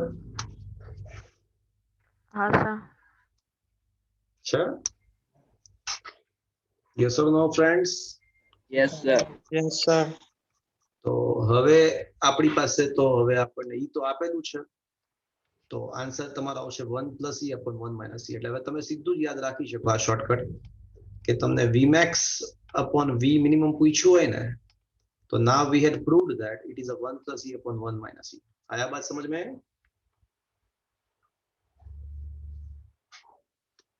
Is that clear? હા સર. હા સર ક્લિયર. અને ઉત્કેન્દ્રતા તો આપણને આપેલી જ છે. તો 1 + e અને 1 - e કરો એટલે આપણને answer. So it is a good question actually because it is a good એટલા માટે કારણ કે મેથ્સ અને ફિઝિક્સ બંનેના કન્સેપ્ટ સારી રીતે યુઝ થાય છે. આમાં સાચી પણ વાત છે. ઉપગ્રહ માટે આ બધું સાચું છે. ગ્રહો માટે, પૃથ્વીની આસપાસ ભ્રમણ કરતા ગ્રહો માટે આ સાચું છે. સમજ પડી મિત્રો?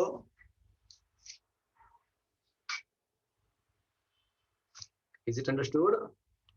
हाँ sir. હા. હા સર. ચલો હવે પૂછો.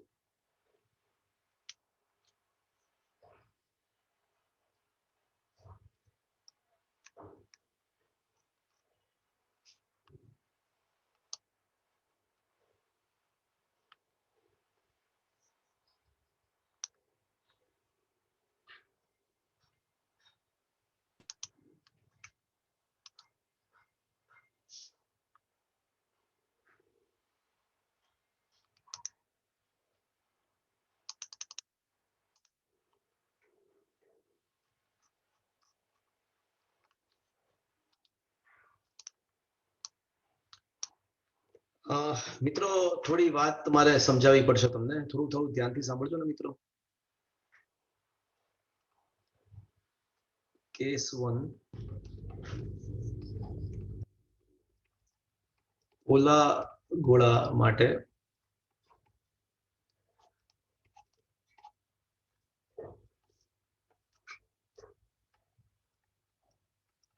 ગુરુત્વીય સ્થિતિમાન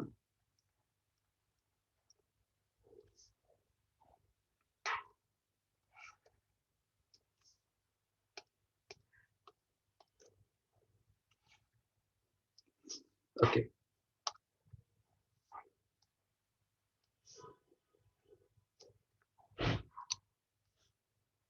તો મિત્રો આપણી પાસે ગોળીય કવચ છે. ઓલો ગોળાનો મતલબ શું થયો?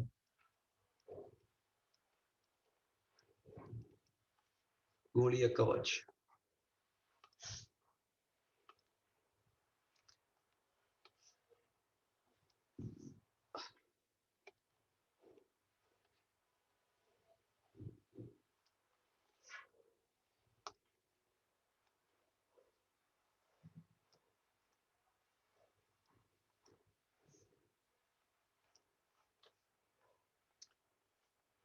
એમાં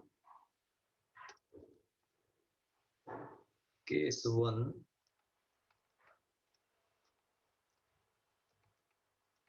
કવચની અંદર દરેક બિંદુએ ગુરુત્વીય સ્થિતિમાન છે ને અચળ હોય. ગુરુત્વીય સ્થિતિમાન આપણે phi કહી દઈએ.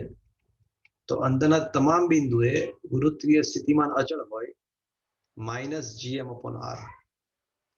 અંદર છે ને ગુરુત્વીય તીવ્રતા શૂન્ય હોય. આ તમને ખ્યાલ હશે કે કવચની અંદર તીવ્રતા શૂન્ય હોય. અને સ્થિતિમાનની વ્યાખ્યા છે તમને એકમ દ્રવ્યમાન ધરાવતા પદાર્થને અનંત અંતરેથી આપેલા બિંદુએ લાવવા માટે કરવું પડતું કાર્ય યાદ છે? હા કે ના? હા સર. હા સર. તો તમારે છે ને કાર્ય માત્ર ક્યાં સુધી કરવું પડશે ખબર? સપાટી સુધી જ કરવું પડશે. કારણ કે સપાટી પછીની સાઈડ, બહારની સાઈડ ગુરુત્વીય તીવ્રતા શૂન્ય નથી હોતી. એટલે તમારે ગુરુત્વાકર્ષી ક્ષેત્રની વિરુદ્ધ કાર્ય કરવું પડે. પણ એકવાર સપાટી સુધી આવી જાય પછી તમે અંદર ગમે ત્યાં લઈ જાઓ, અંદર તો ગુરુત્વીય તીવ્રતા શૂન્ય છે એટલે અંદર કોઈ કાર્ય કરવાની જરૂર નથી. અંદર લઈ જવા માટે કોઈ કાર્ય જરૂર નહીં પડે. એટલે અંદરના તમામ બિંદુનું સ્થિતિમાન ઇઝ ઇક્વલ્સ ટુ સપાટીનું સ્થિતિમાન, કારણ કે કાર્ય માત્ર સપાટી સુધી જ કરવી પડે. તો અંદરના તમામ બિંદુનું સ્થિતિમાન જે છે ને એ અચળ હશે અને એનું મૂલ્ય સપાટીના સ્થિતિમાન -gm/r અચળ હોય. અને કેસ 2 કવચની બહાર જાણે કે કવચ બિંદુવત છે તેમ પોતે, તો કવચની બહારના બિંદુએ જો સ્થિતિમાન તમે શોધો ને ગુરુત્વીય સ્થિતિમાન, તો એ તો -gm/r. એટલે અહીંયા small r less than r એટલે અંદરનું બિંદુ થયું. ત્રિજ્યાને કેપિટલ R કર્યું. અને બહારનું મતલબ અંતર, કેન્દ્રથી અંતર ત્રિજ્યા કરતા મોટું છે.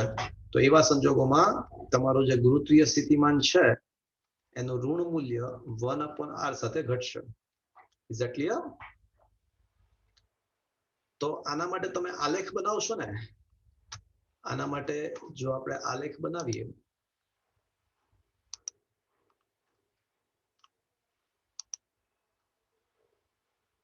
તો એ આલેખ કેવો હશે વિચારો.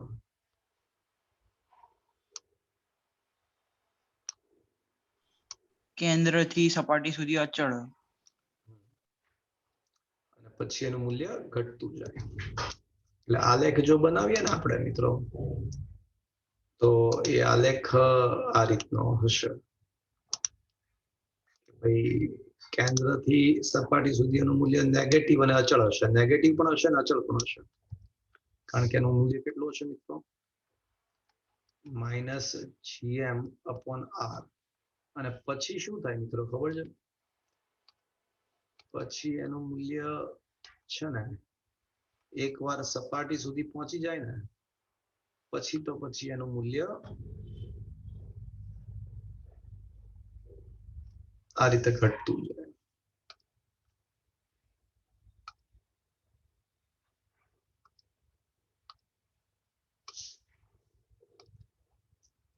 એનું નેગેટિવ મૂલ્ય ઘટતું જાય આ રીતે 1/r સાથે.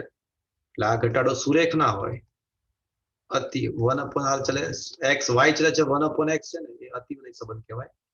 એટલે ઘટાડો સુરેખ ના હોય. આ રીતે આમ વક્રાકાર થોડો બતાવવાનો. તો આટલા ભાગમાં કેન્દ્રથી શરૂ કરી અને સપાટી સુધી એનું મૂલ્ય અચળ, નેગેટિવ અચળ, અને પછી સપાટી પછી બહારની સાઈડ એનું મૂલ્ય 1/r સાથે ઘટતું જાય. phi ચલે છે 1/r. આલેખ નીચે કેમ બતાવો ખબર પડી તમને ચોથા ધોરણમાં? કારણ કે નેગેટિવ મૂલ્ય છે. ચલો આટલું સમજ પડી? હા સર. અને આવું જ વિદ્યુત સ્થિતિમાન માં પણ થશે. વિદ્યુત સ્થિતિમાનમાં પણ એક્ઝેક્ટ આવું જ થાય.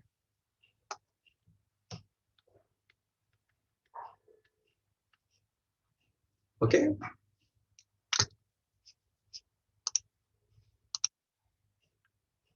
કોની વાત થઈ મિત્રો?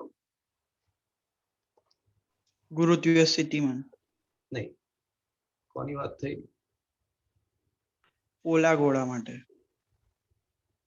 હવે આપણે નક્કર ગોળા માટે કરીએ. પૃથ્વી તો કેવો ગોળો છે મિત્રો? નક્કર.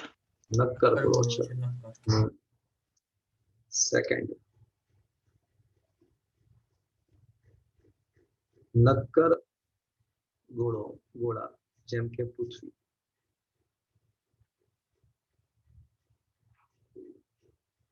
અથવા અન્ય ગ્રહ માટે ગુરુત્વીય સ્થિતિમાં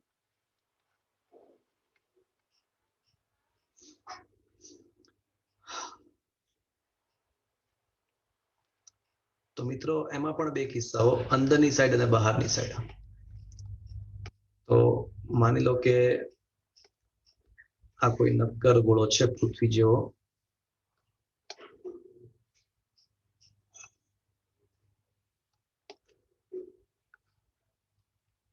જેની ત્રિજ્યા કેપિટલ આર આપણે ધારી શકીએ.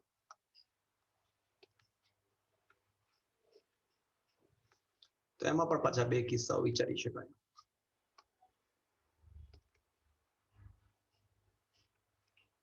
કેસ 1,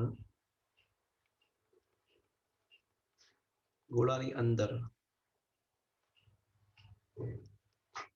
એટલે કે તમારું કેન્દ્રથી જે અંતર છે એ ત્રિજ્યા કરતા ઓછું છે.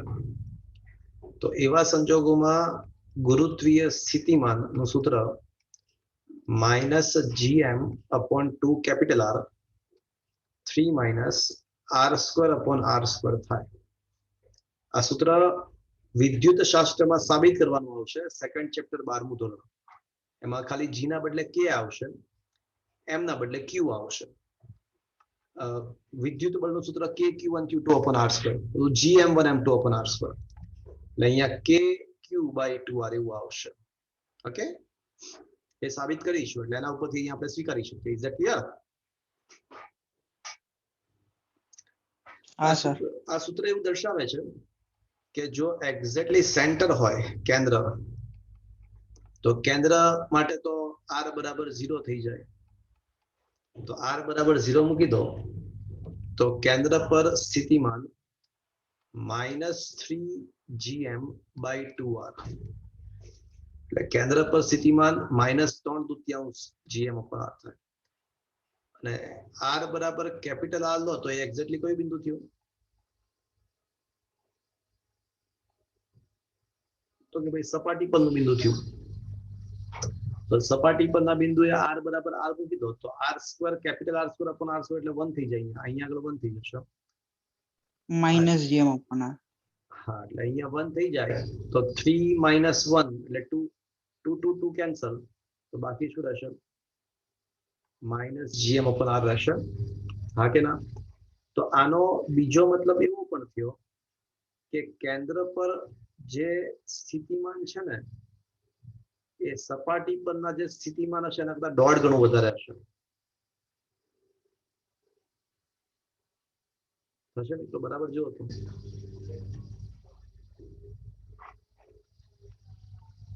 કેશવનો સમજમાં આવ્યો? હા સર.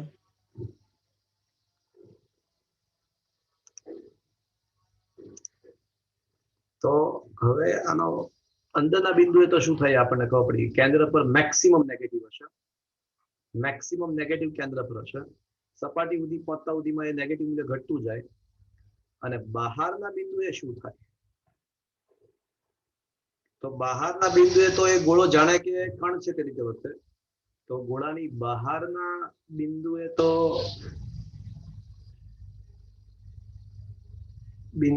છે ને ગોળો જાણે કે કણ જ છે તેમ વર્તે. અને પછી તો સ્થિતિમાન શું થઈ જાય મિત્રો? તો પછી તો એ સ્થિતિમાન કણ માટે શું હતું મિત્રો? સ્થિતિમાનનું સૂત્ર એ જ લખવાનું. શું આવશે મિત્રો? -gm/r. પછી તો એનું મૂલ્ય સ્મોલ r સાથે ઘટતું જાય 1/r સાથે. તો હવે આવા સંજોગોમાં આલેખ બનાવીએ તો શું થાય વિચારો. તો આવા સંજોગોમાં આલેખ કેવો મળશે? જરા જસ્ટ થિંક અબાઉટ ઇટ.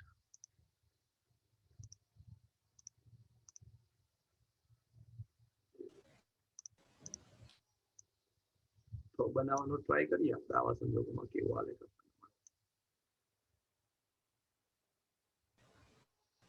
ઘટતો મત તો સૌથી પહેલા કેન્દ્ર પર જે સ્થિતિમાન છે ને એ સૌથી નેગેટિવ મેક્સિમમ થશે.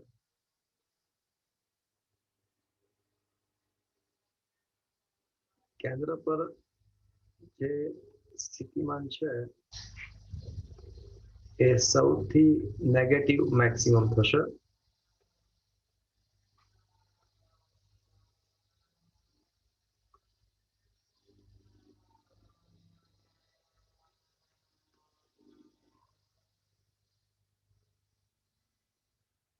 ઓકે, અને કેટલું હશે તો કે ભાઈ સપાટી પર જે છે ને એના કરતા દોઢ ગણું એટલે -3 -3 પછી જેમ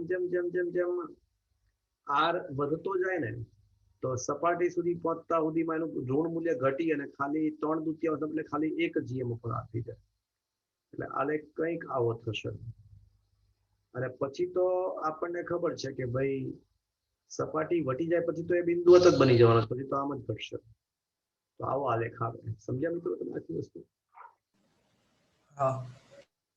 એટલે નેગેટિવ સ્થિતિમાન સૌથી મહત્તમ ક્યાં હશે તો કેન્દ્ર પર, સપાટી કરતા દોઢ ગણું. અને પછી ઋણ મૂલ્ય સપાટી પર તો -GM/r આવશે, અને પછી તો પાછું 1/r સાથે ઘટતું જાય, અનંત અંતરે શૂન્ય બની જાય એવું કહી શકાય. તો આવો કયો આલેખ છે? જુઓ તો પૃથ્વી નક્કર ગોળો છે, તો એના માટે આ ટાઈપનો આલેખ કયો છે? જુઓ તો પેલા 4 માંથી બોલો હવે C. કયો? તો option she is the right choice. Option C. હા. આ સમજમાં આવ્યું મિત્રો? હા સર. અને ગોલીય કવચ હોત ને, ગોલીય કવચ, તો શું આવત? Option A. એ આવત. તો ઓપ્શન એ આવત. Is that clear friends? હા. Is it understood? હા સર, એના પછીનો 149. હા, 100 હવે તમને આવડી જશે. 149 તમને હવે આવડી જશે.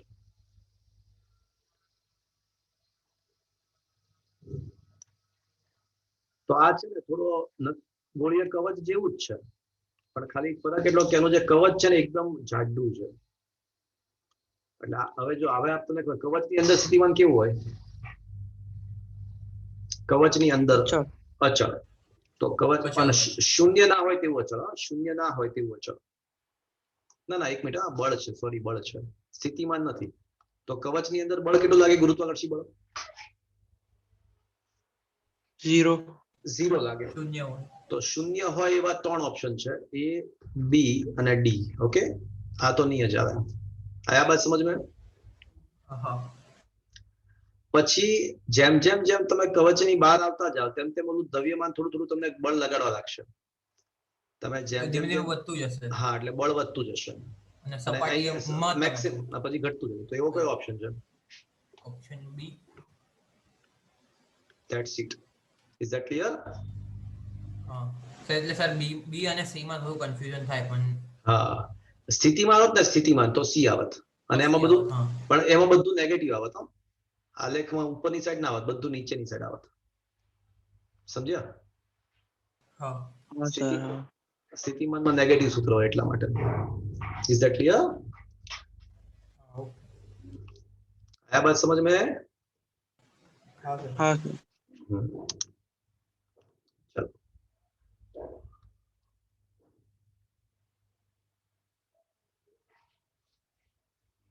ચલો 150 માં શું આવશે? ચલો બોલો તો હવે 150 માં.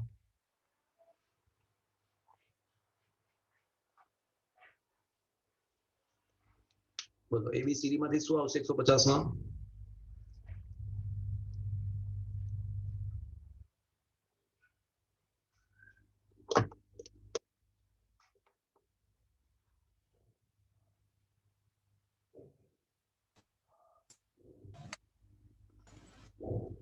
તો 150 માં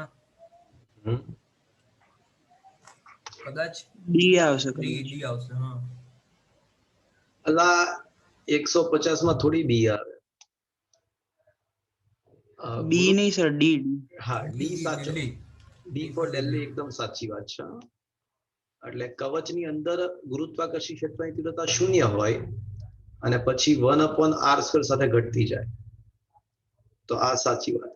અને જો આ જગ્યાએ કવચના બદલે નક્કર ગોળો હતો તો પૃથ્વી, તો પૃથ્વી માટે હતો જ ને બી ઓપ્શન, યાદ છે? પેલા આઈ જી ચલે હા, છે સર. r અને પછી જી ચલે છે 1/r², યાદ છે? યાદ આવે છે? તો હા, સર. હા સર. કવચ માટે આ આલેખ આવે અને ગોળા માટે આ આલેખ આવશે, નક્કર ગોળા માટે. Is that clear? હા હા સર, ક્લિયર. ચલો હવે 100 ને ચલો આની સિવાય કોઈ સર 151 માં તો કેપ્લરનો નિયમ જ લાગશે ને ડાયરેક્ટ. કયો 151 સૂર્યક જ મળશે. 151 સૂર્યની આસપાસ ગતિ કરતા ગ્રહની ગતિ t² ચલે છે r³ તો સી ઓપ્શન આવશે ને? કેપ્લરનો ઓપ્શન ત્રીજો નિયમ. હા, ઓપ્શન હા, સી. સી. t² એટલે y થઈ ગયું, y ચલે છે x, આપણને ખબર જ છે કે y ચલે છે x નો સંબંધ એટલે સૂર્યક સંબંધ થઈ કહેવાય, એટલે ઓપ્શન સી આવશે. હા ઓકે, હા સર. ચલો પૂછો.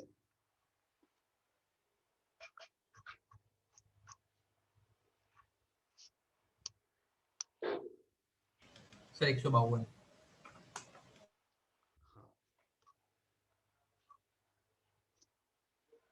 તો એમાં તો લોજિક જ છે ને, જો હું સમજાવું, સાંભળજો મારી વાત. પૃથ્વી સપાટીએ ગુરુત્વ પ્રવેગ 10 મીટર/સેકન્ડ² છે અને મંગળની સપાટી પર એ 4 છે, બરાબર? તો જ્યારે કોઈ જહાજ, જ્યારે કોઈ વિમાન પૃથ્વીથી ચંદ્ર તરફ જતું હોય તો પૃથ્વી વડે લાગતું ગુરુત્વાકર્ષણ બળ ક્રમશઃ ઘટતું જાય અને ચંદ્ર વડે લાગતું ગુરુત્વાકર્ષણ બળ ક્રમશઃ, બોલો? વધે. બધું પણ સર ક્યારેક, મંગળ નહીં? હા મંગળ હા. પણ વચ્ચે ક્યાંક તો એવું બનશે ને કે બંનેના ગુરુત્વાકર્ષણ બળ સમાન થઈ જાય, હા. તો એ હા, વખતે સર. પરિણામી ગુરુત્વાકર્ષણ બળ શું થશે? 0. 0. 0. બસ, તો એવો કયો આલેખ છે જુઓ તમે. એક જ ઓપ્શન છે કે જેમાં પરિણામી ગુરુત્વાકર્ષણ બળ વચ્ચે ક્યારેક 0 બને છે, બાકી બધા બનતું જ ઓપ્શન નથી. C. Option C, that's it. आया बात समझ में? હા સર. आया बात समझ में? હા સર. હા. चलो પછી